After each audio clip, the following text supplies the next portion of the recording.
everyone, a very good morning to one and all. Today we will learn an important theorem based on Sylow subgroups. The theorem is every p-subgroup of a finite group G is contained in some Sylow p-subgroup of G.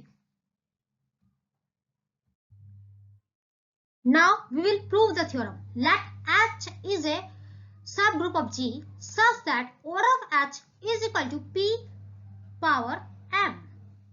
It means that H is a p-subgroup of G. Let S is equal to set of all Sylow p-subgroups of G. Then order of S is equal to 1 plus Kp.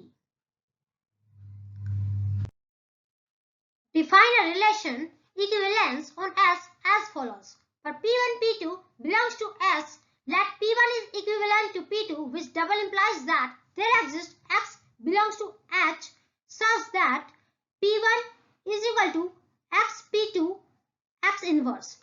For P belongs to S, equivalence class of P in S is given by class of P is equal to XP X inverse. Here X belongs to H.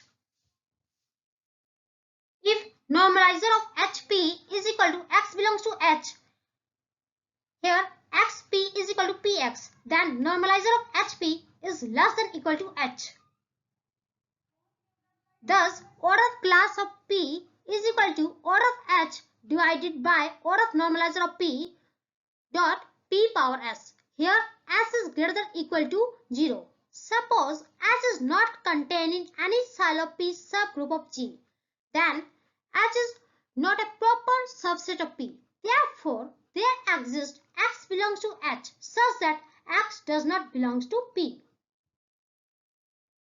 If X P X inverse is equal to P, then X belongs to normalizer of P and order of X is equal to P power I. As X belongs to H, order of X divides order of H. This implies that X belongs to P by above lemma, which is not true. Hence, XP X inverse is not equal to P.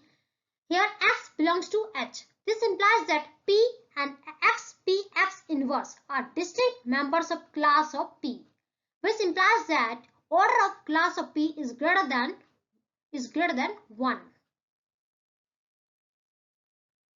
Therefore, order of class of P is equal to P power S. Here S is greater than 0, which implies that order of class of P is equal to a multiple of P.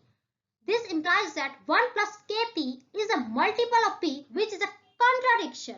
Hence, H is contained in some Sylow P subgroup of G. Hence, the theorem is proved. Now, we will learn an important result based on the theorem we have learned here. Let G be a finite group and P be a subgroup of G. Then P is a Sylow P subgroup of G if and only if no P subgroup G properly contains P. Now we will prove this result. Suppose P is a Sylow P subgroup of G and let H be a P subgroup of G. If P is a subset of H, then order of H is greater than order of P, which is equal to P power n, which implies that order of H is equal to P power n plus m. Here m is greater than 0. But H is a subgroup of G. This implies that order of H divides order of group. This implies that P power n plus m divides order of group, which is a contradiction as P power n plus 1 does not divide order of group. Therefore, no P subgroup of G contains P properly. Hence, this result is proved. Now, we will prove this result conversely. Since P is a P subgroup of G, there exists a Sylow P subgroup Q of G such that P is a proper subset of Q. But no P subgroup contains P properly. Therefore, Q is equal to P. This implies that P is a Sylow P subgroup of G. Now, we will learn important results based on this theorem. In a finite group G, no Sylow P subgroup can be properly contained in a P subgroup. If H is a normal P subgroup of a finite group G, then H is contained in every Sylow P subgroup G. If H is a proper subset of P for some Sylow P subgroup G and let Q be another Sylow P subgroup G, then Q is equal to X inverse Px. So H is a proper subset of P. This implies that X inverse Hx is a proper subset of X inverse Px, which implies that H is a proper subset of Q. Thank you and have a nice day. Please like, share and subscribe my YouTube channel.